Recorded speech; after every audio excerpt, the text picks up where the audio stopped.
Good evening, everyone. My name is Komal and I am from LLM second year. My roll number is 220661.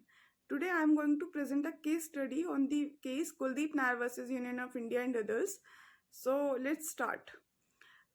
Uh, now, firstly, I would like to tell you about the case, who is the petitioner and respondent, and what was the judgment date and bench who decided that particular case. So, Kuldeep Nair versus Union of India and others. Kuldeep Nair was the petitioner, and Union of India and others was the respondent. Case number is writ petition civil 217 of 2004.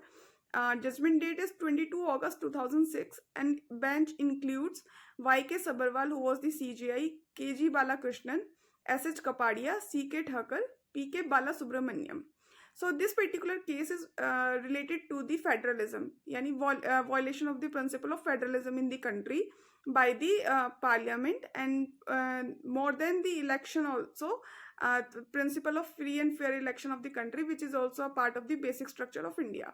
So what is federalism? Federalism is a concept which is globally accepted phenomena as in modern democratic country. As we are very well aware that we have two kinds of government, that is unitary and federal form of government. Unitary form of government means power are concerned with only the union government, and the rest of the states or unit are obliged to follow the rules and regulation made by that particular union government. Whereas in the federal government there are division of the power between the state and central government, and state government has the authority to make rules and regulation for that particular state territory. This is also very much clearly mentioned into the Indian Constitution. We have a Schedule 7 in our Indian Constitution which prescribe three lists. That is central, state and concurrent list. These three lists describes the particular matters on which the central and state has the authority to make rules and regulation.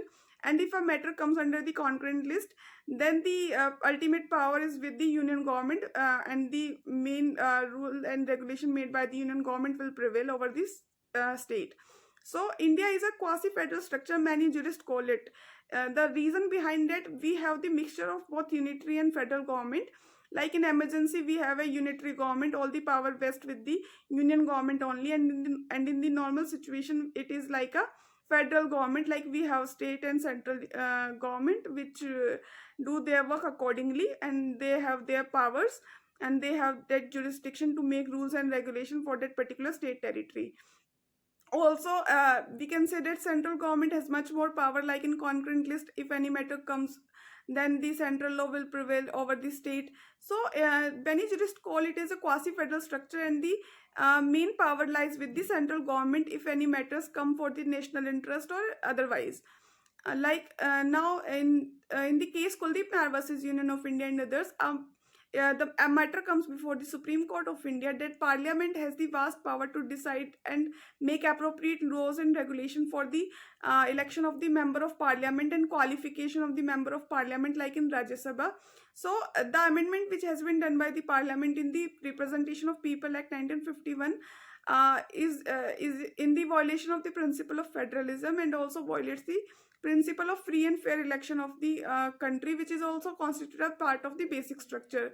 So this matter comes before the Supreme Court, and the Supreme Court decided accordingly. Now, first of all, I would like to tell you about the facts of the case. In this case, an amendment has been made by the Parliament, got challenged.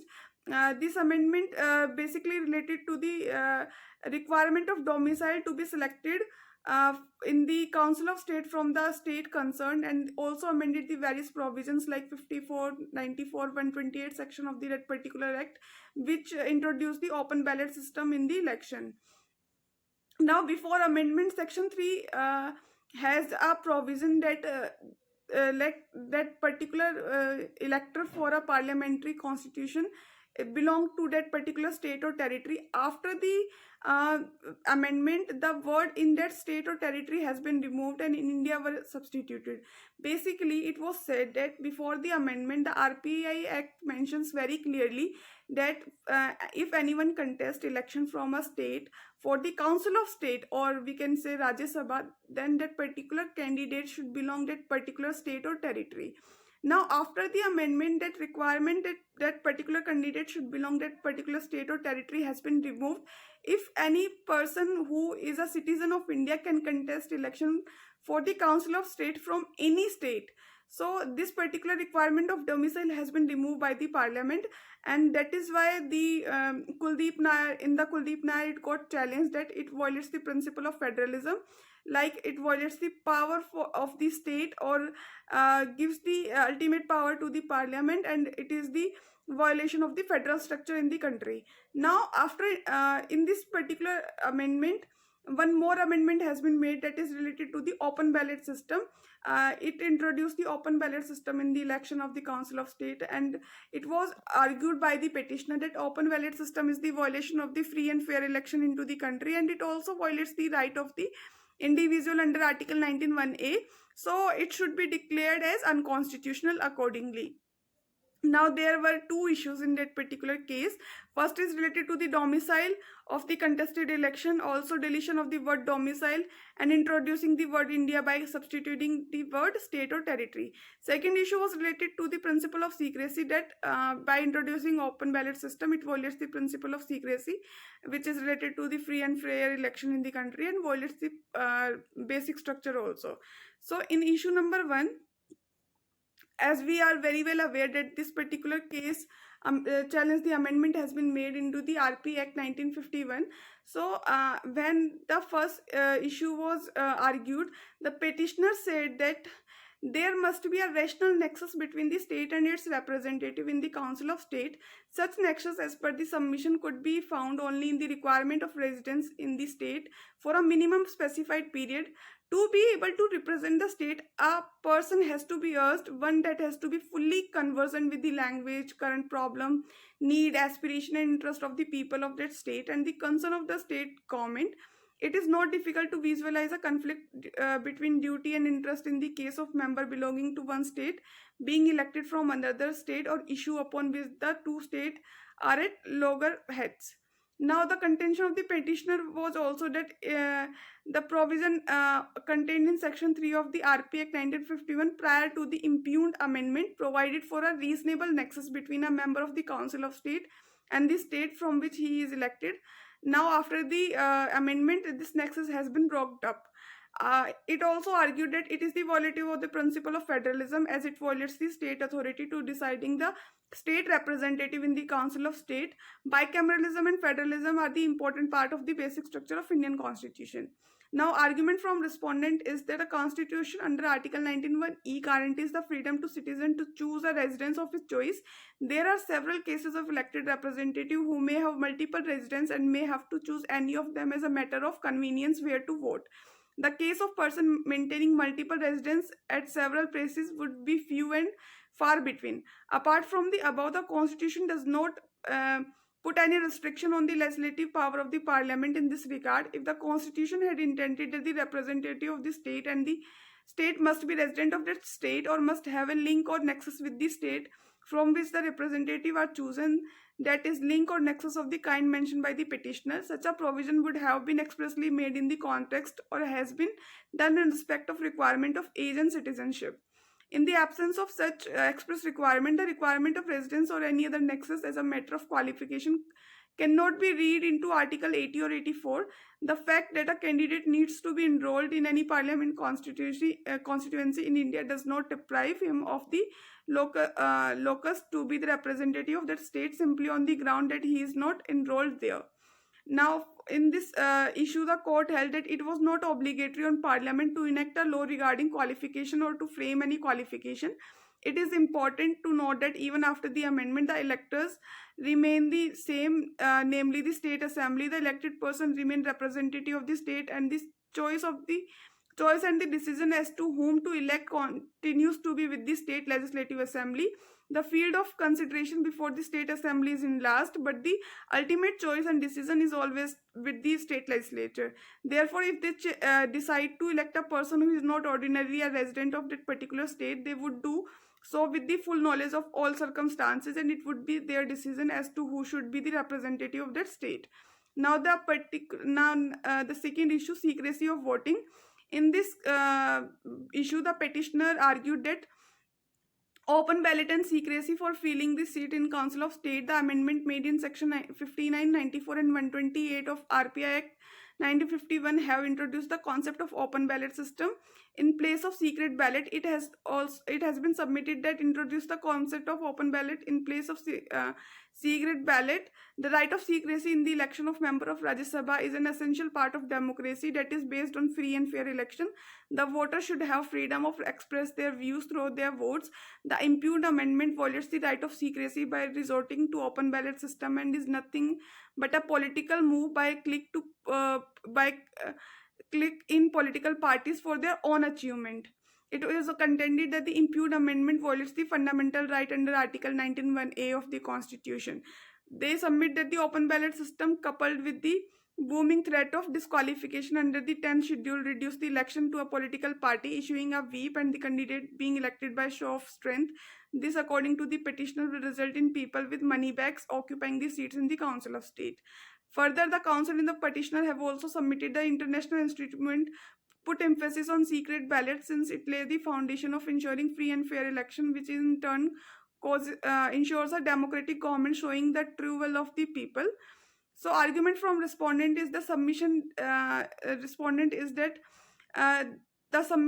there is no constitutional requirement that election in the Council of State are to be conducted by secret ballot, as has been expressly provided under Article 55(3) and 66(1) for election of the office of President of India and Vice President of India respectively. It has been submitted that it was the pursuant to the view expressed by the Ethics Committee of the Parliament to its report dated 1st December 1998 in the wake of emerging trend of cross voting in the Rajya Sabha of Legislature Council election for the election by open ballot to be examined that the Union of India incorporated such provision through the Impugned Act. It was argued that 10th schedule does not apply to the election of councils of state. Also, the law on the subject settled in India is clear enough and as to render it is not necessary for the court to look elsewhere to deal with the issues that have been raised here. Further, in the case of conflict, the municipal law will prevail. So, Supreme Court clearly mentioned that there is no violation of a principle of free and fair election of the country, and there is no strict provision which mentions that Rajya Sabha election will be conducted only in the secret ballot, like in the case of president and vice president. So, court held we do not find merit in any of the contention raised by the petitioner to question the constitutional validity of the introduction through the impugned amendment of open ballot system of election to fill the seats of representative of state in the Council of State. It is provided that in Article 80 clause 2 that allocation of seat in the Council of State to be filled by the representative of state and the union territory shall, in accordance with the provision on the behalf contained in the 4th schedule, the amendment in section 3, 59, 94 and 128 of the RPA Act 1951 by the Representative Amendment Act 2003 has been made in exercise of the power conferred by the Parliament under Article 246 read with Article 84, 327 and Entry 72 of the Union List in the 7th schedule of the Constitution. So, the impugned amendment does not infringe any constitutional provision. It cannot be found to be violative of fundamental right in Part 3rd of the Constitution. It is not disputed that Parliament has legislative competence to enact the amending act. In these facts and circumstances, the impugned legislation cannot be struck down as unconstitutional. All the writ petition questioning the constitutional validity of amendment brought about the RP Act 1951 through the RP Act 2003 amendment being devoid of merit are hereby dismissed. Interim orders are vacated. All parties are left to bear their own cost. So, conclusion is, in this case, court observed that India is a country which is rich in heritage and culture, and when our Constituent Assembly, while discussing about the type of government suited for the country, it was said that we have diversity in culture, religion and language, so cannot adopt a particular government and adopted mixture of both unitary and federal government. It also provided much power to the central government, as a strong central is required in order to the proper governance of the country. Therefore, Parliament has vast power in making laws and regulation for the election, and a separate Institute Election Commission is also constituted for the proper commission of election in the country, but it is nowhere stated that state has the less power in comparison to the center. State has also various power related to the various matter that is mentioned under the state list in Schedule 7. So, yes, there are some matters on which central law will prevail over the state, but ultimate India is a mixture of both the government, because India is a quasi-federal structure. As I already mentioned that India is a very diverse country, so we cannot go for